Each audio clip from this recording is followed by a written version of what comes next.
NDA కూటమి ప్రభుత్వం పేదవాడికి అండగా నిలబడుతుంది అనే దానికి ఈరోజు కార్యక్రమాలే నిదర్శనం. ఎందుకంటే సొంత ఇంటి కళ నెరవేర్చాలని, సొంత స్థలం ఉంటే 2.5 లక్షల రూపాయల వరకు మా ప్రభుత్వం ఆర్థిక సహాయం చేస్తూ సొంత ఇంటి కళ నెరవేర్చుకోమని చెప్పి ఈరోజు ఒక పిలుపునిస్తే ఆ పిలుపుకి స్పందించినటువంటి ప్రజలు ఈరోజు ఎంతో మంది ఉత్సాహం చూపిస్తూ ఉన్నారు ఈ యొక్క పథకాన్ని ఉపయోగించుకోవాలని. ఈ యొక్క వెనుకబడ్డ ప్రాంతంలో హౌసింగ్ అనేది చాలా ఇంపార్టెంట్.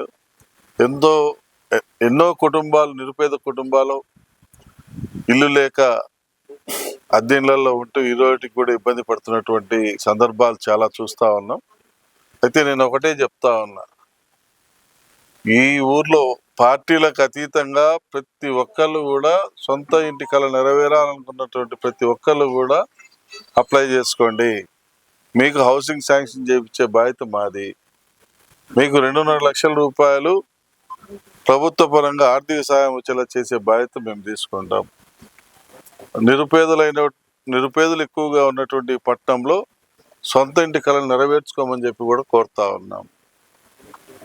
ఈ పట్టణంలో మౌలిక వసతుల కల్పనకు ప్రత్యేక శ్రద్ధ పెట్టి చిత్తశుద్ధితో పనిచేస్తా ఉన్నాం. గత ప్రభుత్వంలో మాదిరిగా మాటలు చెప్పి తప్పించుకోవట్లేదు. జగనన్న కాలనీలు ఏమైనాయి? ఈ రోడ్డుకి అడ్రస్ లేకుండా పోయినాయి. కనీసం ఆ ఇళ్లలో పోయి ఉండేదానికి ఏ ఒక్క కుటుంబం కూడా మొగ్గు చూపటంలా.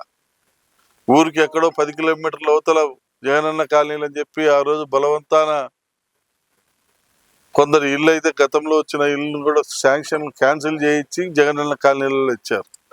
కానీ ఈరోజు ఆ ఇంటి దగ్గరికి పోయి కనీసం అక్కడ కాళ్ళు పెట్టేదానికి కూడా ఎవడు కూడా చూపించటం లేదు.